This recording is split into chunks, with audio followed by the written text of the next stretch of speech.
Subscribe کیجئے میرے YouTube channel Sobia ji health and beauty tips کو اور بیل آئیکن پر کلک کریں ہماری لیٹسٹ ویڈیو سب سے پہلے دیکھنے کے لیے۔ اسمبلی کشمالہ طارق نے خواتین کو ہراساں کرنے کی روک تھام کے لیے وفاقی محتسب کی حیثیت سے حلف اٹھایا۔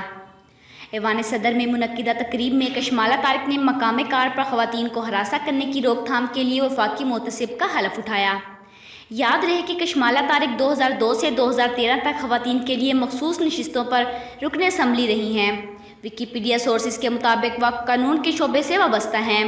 انہوں نے London school of economics and political science سے لاء میں ڈگری حاصل کی۔ طارق راشد خان سے شادی کی اور ان کا ایک بیٹا اذلان خان بھی شامل ہے۔